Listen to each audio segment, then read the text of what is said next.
Okay.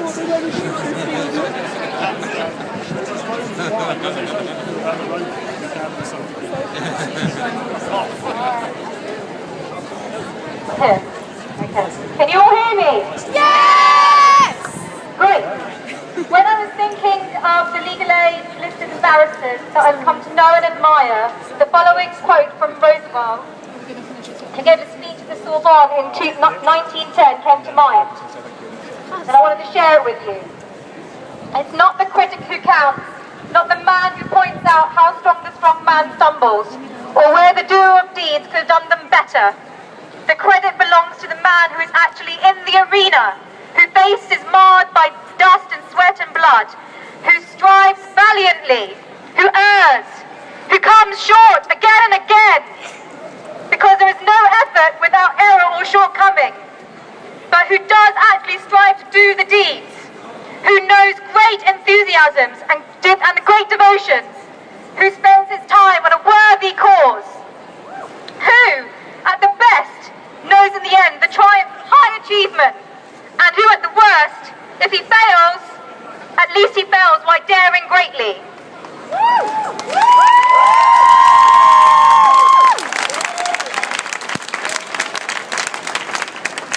So that his place shall never be with the cold and timid souls who know neither victory nor defeat. The levels of desperation and poverty that are seen at street level on a daily basis are increasing.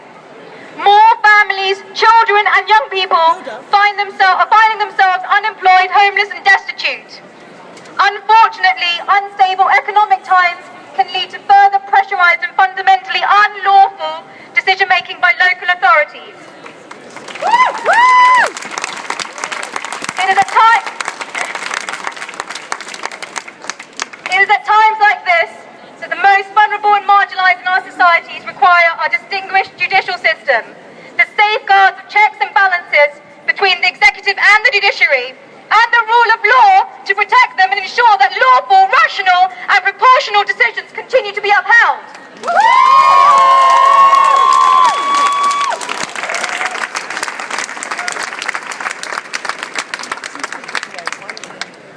The consultation for reform has not considered the psychological strategies used by overstretched workforces and local authorities to defend against the overwhelming demand. Workers can become immune to children's distress because they've seen too much violation. They can become complacent, driven by the over-familiarity with horrific abuse, which by the virtue of pervasiveness can become normalised in the workforce. If there are not enough external modifiers of behaviour, such as redress through legally aided lawyers and judicial review, a culture can develop within any organisation which is perversely driven and normalised by the collective. Who is in a position to decide what constitutes unlawful behaviour and what is just, fair or not?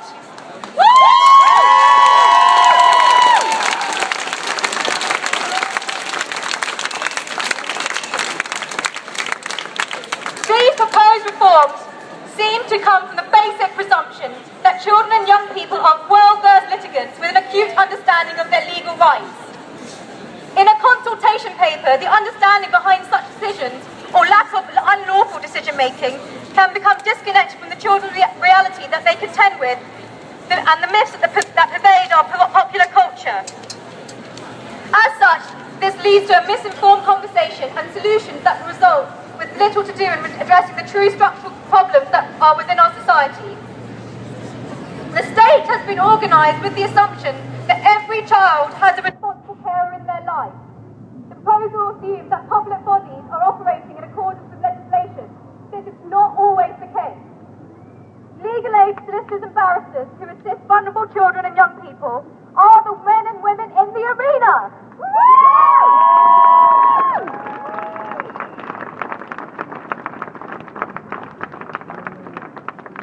They have signed themselves to a worthy cause, the fundamental delivery of the rule of law.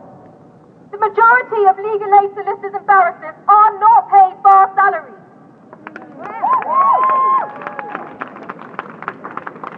The recommended trainee salary in London is £19,040. with post-qualification salary in the region of £25,000. Having been a paralegal, a trainee and a qualified legal aid solicitor myself, and considering the cost of law school and the economics of living in London on the salary I just mentioned, the desire to work in this field cannot honestly be narrated as solely driven by monetary justification.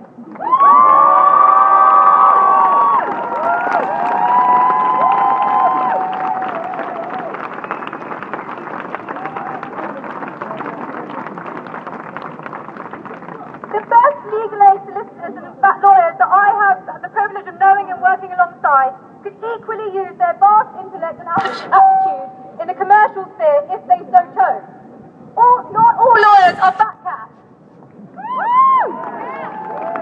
The study of the law, like with all other helping professions, is a vocation, and as such, those who decide to commit to assisting those who are most in need of protection should be enabled, not thwarted by the state to do so.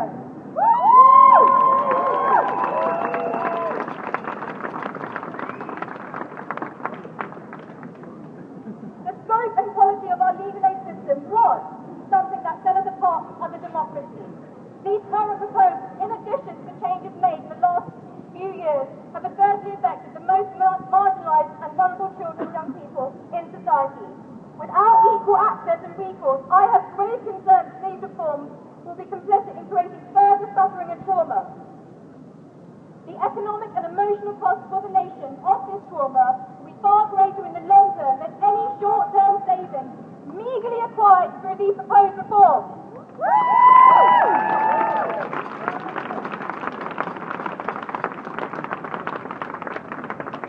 If economics is indeed at the heart of this reform, then it's ultimately based on flawed thinking. Thank you.